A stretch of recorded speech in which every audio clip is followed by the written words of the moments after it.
I understand your question. No. I understand your question. Pat, I understand your question. Jordan, I understand your question. Dan, I understand your question.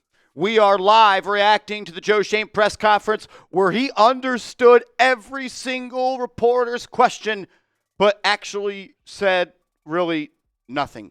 We're going to break it all down here on New York Giants Now by Chat Sports. But if you want the circus to be removed from 1925 Giants Drive, if you want the Giants and John Mara to smarten up and fire Joe Schoen, hit that thumbs up icon right now.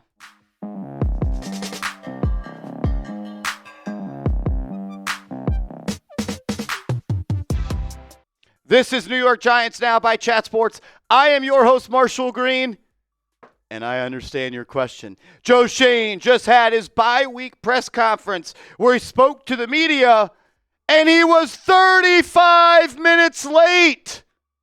He was so late to his own press conference, they had to move it back 30 minutes after he was already late by 20 minutes. And then he was late again. He was late not once, but twice. The same number of wins the New York Giants have this year. Joe Schoen was late the same number of times to his own press conference that his football team has as many wins this year.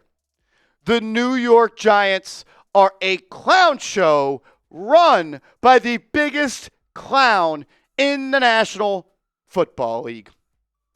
Let's go through some of the things that Mr. Joseph Schoen had to say in his press conference. I'll start with this. It didn't necessarily seem like he was 100% safe in his job and that he was going to be here next year. He said it a couple of times. The New York Giants are going to take a look at all the football operations at the end of the season. But then at the end of the press conference, it shifted from the New York Giants to, we will take a look. Brother, we don't want you a part of this we anymore. I pray every night before I put my head on my pillow that you get fired or you resign because you have driven a once proud franchise, a franchise that has an existence of 101 years into the dirt. 5-25 in your last 30 games. And guess what he said? I understand your question, and it's not good enough. 2 wins is not good enough. He also keeps looking at the Daniel Jones, the 2023 offseason as the reason why they're in this spot. We did some things that we didn't truly believe in after the 2022 season. You know what it says about a man when they can't handle success? It's someone that shouldn't be in charge. If you can't handle success, you shouldn't be in a spot to handle success. He thought that Daniel Jones was the answer and that 2022 football team was good enough to run it back. And he'll use that as an excuse forever. He also admitted that it was really ownership that fired Brian Daboll. Said, I love Daves. We've been together a while. He's going to be great at whatever he does. Think about this. You're the general manager of the football team, and you aren't even allowed to fire the head coach. That's what John Mara thinks of you. Hopefully he thinks enough of you, or not enough of you, to blast your ass to the sun. Because you need to be fired. You're the worst GM in the NFL, and I could make the argument you're the worst GM in all of sports, brother. So he admitted that it wasn't even him who fired the coach. Oh, and if I didn't say it already, he understands your question. If you don't know why I'm saying that, I shit you not. He said it 8 times in the press conference to reporters asking questions saying, I understand your question. No, I do. I truly understand your question. Well, let me go through some of my notes here that I had on the presser. I'm obviously an emotional wreck here on the show, but I just can't stand what is going on and what has happened to our New York Football Giants. He was asked, how close are we to competing? He says, we're at 2 wins. Got to do better. We're not there. He was also asked about how there is a belief amongst the fan base that Jaxson Dart was a Brian Daboll guy and not a Joe Schoen guy. And in classic Joe Schoen fashion, he gives off the smartest guy in the room vibe, and I am better than you. Jaxson Dart was the first 30 visit I have ever scheduled, the earliest top 30 visit I ever scheduled in January after we spoke to him at the Senior Bowl. He said, Joe Schoen points out that his scouting staff and all were aware of Jaxson Dart before Brian Daboll. He just had to stab Brian Daboll in the back one more time before he never had to talk about him again, to let him know, Dabes, this actually wasn't your guy. I know I went to every single practice in the fall to Boulder, Colorado to hang out with Shedeur and Dion Jr. and Shiloh, and I wanted Shedeur Sanders, him, but it was always Jaxson Dart. I never scheduled a top 30 visit earlier than everybody else. And then he says, calls the drafting of Jaxson Dart an organizational decision, and he adds, it looks like it's going to pay off. He also says interim coach Mike Kafka will get a real look for the permanent head coaching job. Once again, it's gas on the fire of how dumb Joe Schoen is as a general manager. Did you watch yesterday? The Giants were down 15 points with 9 minutes left in the game. And they were running the football. They were trying to establish the run with 9 minutes left, down 15. Joe Schoen also says Adbul Carter is smart and understands the magnitude of his actions and also understands what it means to be a pro. These kids are 21 years old, and they're thrust into the spotlight in New York City. It's not always going to be perfect. I want to bring on my guy, Andrew Connell, because I just want to talk through this quote. Smart and understands the magnitude of his actions and also understands what it means to be a pro. These are kids, 21 years old, and they're thrust into the spotlight of New York. Andrew, I'm curious. At 21 years old, do meeting times differ than when you're 25 years old? And are meeting times more unclear in the city of New York? Because that is why he has been suspended not once but twice. I don't understand. I'm confused. 100%. Like, every person in America either starts a job at 18 or earlier than that, they have their first part-time job where they graduate. If they go to college, they graduate and they start a job at 21, 22 years old. It's never okay to be late. It's never acceptable in any workplace to be late. Well, unless you're the GM and you get to show up 35 minutes late to your own press conference. Right, yeah. Shit happens. Yeah, shit happens. If you're Joe Schoen, it's okay. If you're Adbul Carter, it's okay a couple times, and then it's okay with only minimal reaction to miss one series, and then it's okay, still minimal reaction to miss two series.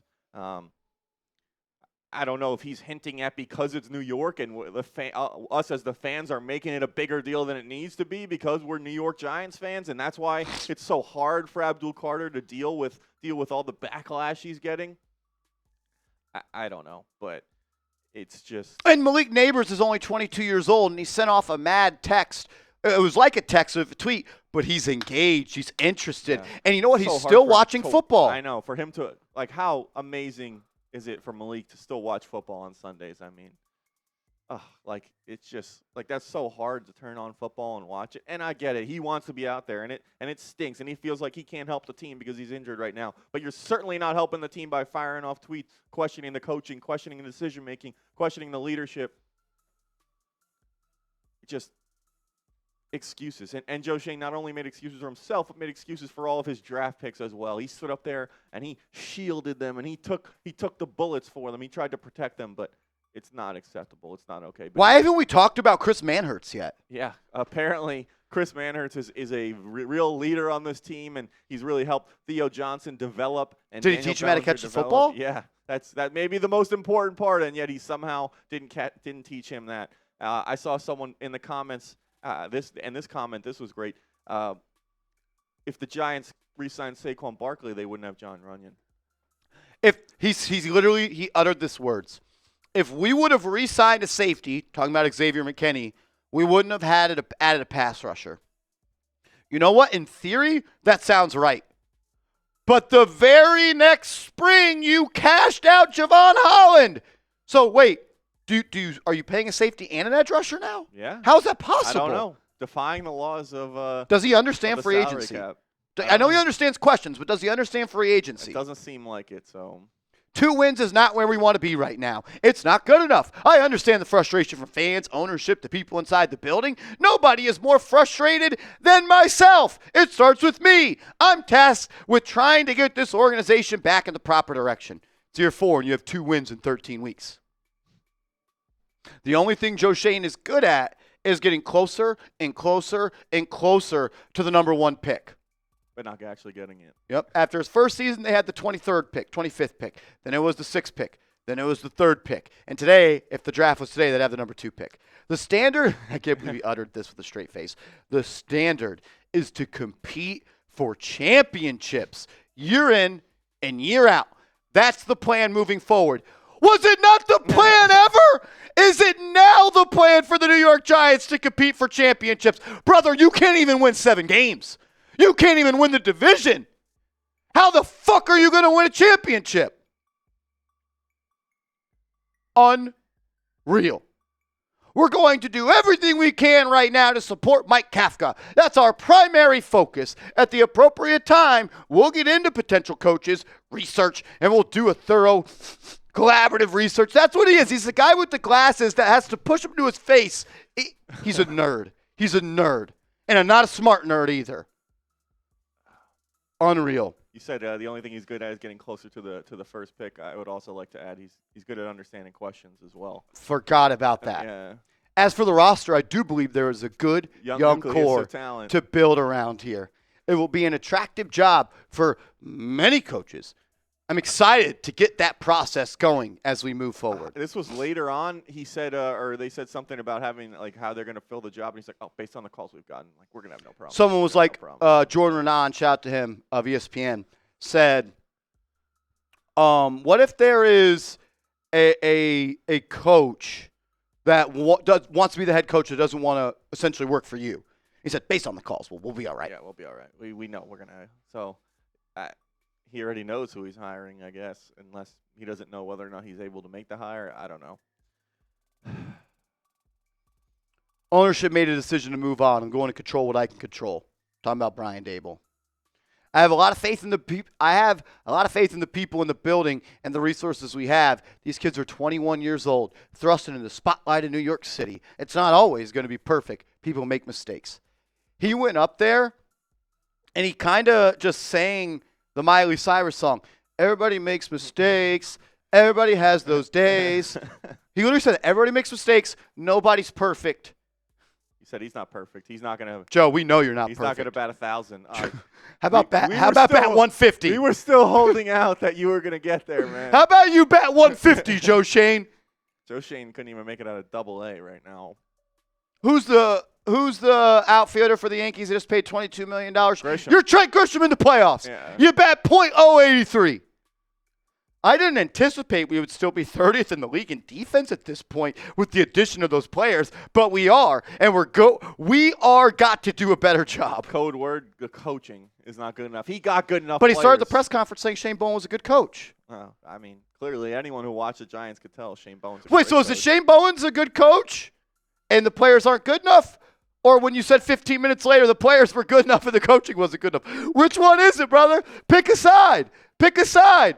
You're up there talking word salad. You don't know what the fuck you're saying, and you don't mean the shit you're saying because you are hopefully a dead man walking. How close are we? 2 wins, not close enough. The chances of me batting 1,000 are gone because I've made mistakes. Yeah, no shit. No shit you made mistakes. Everybody's going to make mistakes.